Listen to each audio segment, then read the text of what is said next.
Love today return of the dragon లాంటి hit సినిమాల తర్వాత ప్రదీప్ రంగనాథన్ నుంచి వచ్చిన సినిమా డ్యూడ్.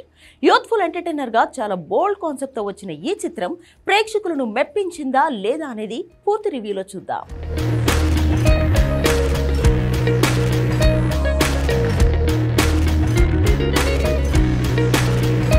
కథ విషయానికి వస్తే ప్రదీప్ రంగనాథన్ కు ఆ అమ్మాయితో బ్రేకప్ అవుతుంది.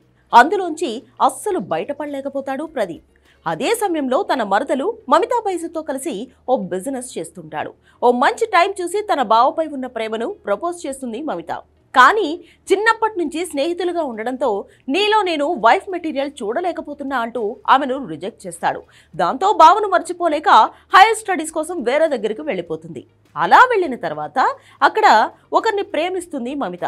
కానీ కొన్ని రోజుల తర్వాత మరదల్ని ప్రేమిస్తున్నానని తెలుసుకుంటాడు ప్రదీప్ రంగనాథన్. ఆ తర్వాత ఏం జరిగింది? ఇద్దరూ పెళ్లి చేసుకున్నారా లేదా? చేసుకుంటే వాళ్ళ రిలేషన్ ఏమైంది? మమిత ఎవరిని ప్రేమించింది అనేది అసలు కథ. స్క్రీన్ ప్లే విషయానికి వస్తే ఆర్యా 2 సినిమా గుర్తుందా? ఈ సినిమా చూశాక వద్దన్నా కూడా చాలా మందికి అదే సినిమా మళ్ళీ గుర్తుకొస్తుంది. చిన్నప్పటి నుంచి స్నేహితులు ఒకరి మీద మరొకరికి ప్రేమ, కానీ అది ఒకేసారి కాదు, 2 వేర్వేరు సార్లు రావడం, ఇవన్నీ చాలా సినిమాల్లో చూశాం కదా. ఇప్పుడు డ్యూడ్ కూడా ఈ తరహా కథే, కాకపోతే ఇందులోనే కొన్ని సెన్సిటివ్ పాయింట్స్ చెప్పాడు దర్శకుడు కీర్తీశ్వరన్. కానీ డ్యూడ్ చూశాక ఒక కంప్లీట్ ఫీలింగ్ వస్తుంది కదా, అదైతే రాదు.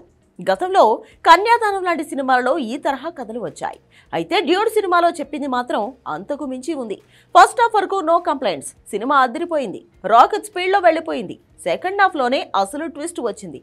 ఆ మెయిన్ ట్విస్ట్ రివీల్ అయిన తర్వాత కథతో డిస్కనెక్ట్ అయ్యే ప్రమాదం లేకపోలేదు. ఆ తర్వాత వచ్చే కొన్ని సన్నివేశాలు కూడా చాలా బాగున్నాయి. కానీ మెయిన్ స్టోరీతో ఆఫ్ అయిపోవడం మూలానో ఏమో కానీ సినిమా నాకు అంతగా ఎక్కలేదు. అలాగని డ్యూడ్ బాగోలేదని కాదు, కొందరికి నచ్చడం కష్టం, ఇంకా చెప్పాలంటే డైజెస్ట్ చేసుకోవడం కూడా కష్టమే. ఇలాంటి కథలకు కరెక్టివిటీ ఎక్కువగా ఉంటుంది, ఎందుకంటే రియాలిటీ బయట ఇలాగే ఉంది కాబట్టి. పరువు హత్య కాన్సెప్ట్ జెన్సీ స్టైల్లో తీయడం దర్శకుడు కీర్తీశ్వరన్ గొప్ప విషయమే. సెన్సిటివ్ పాయింట్స్ ఇందులో డీల్ చేశాడు. క్లైమాక్స్ ఇంకాస్త బెటర్గా తీసి ఉంటే బాగుండేది. నటీనటుల విషయానికి వస్తే ప్రదీప్ రంగనాథన్ చాలా బాగా నటించాడు. మనోడిలో ధనుష్, రజనీకాంత్ ఇద్దరు మిక్స్ అయ్యారు. మమితా బైజు చాలా బాగా నటించింది. మరో కీలక పాత్రలో శరత్ కుమార్ అదరగొట్టాడు. మరో కీలక పాత్రలో మలయాళం నటుడు హిరిదు హరూన్ బాగున్నాడు. కమేడియన్ సత్య సైతం ఇందులో అలా కనిపించి మాయమయ్యాడు. అలాగే నేహా శెట్టి సైతం చిన్న పాత్ర చేసింది. టెక్నికల్ టీం విషయానికి వస్తే సాయి అభ్యంకర్ సంగీతం ఈ చిత్రానికి ప్రధాన ఆకర్షణ.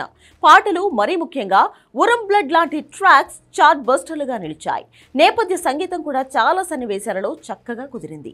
నికేత్ బొమ్మి సినిమాటోగ్రఫీ చాలా బాగుంది. Bharat Vikraman editing first half లో బాగున్నా సెకండ్ హాఫ్ లో మాత్రం నిదానంగా అనిపించింది. కొత్త దర్శకుడు కీర్తీశ్వరన్ ఈ సినిమాతో మంచి డెబ్యూ ఇచ్చాడని చెప్పవచ్చు. అతను ఎంచుకున్న కథాంశం బాగుంది. సమాజంలో జరిగేదే చూపించాడు, కానీ మరీ బోల్డ్నెస్ ఎక్కువైపోయింది. అది కరెక్ట్ అవుతుందా లేదా అనేది చూడాలి. ఓవరాల్ గా డ్యూడ్ డైజెస్ట్ చేసుకోవడం కష్టమే. డ్యూడ్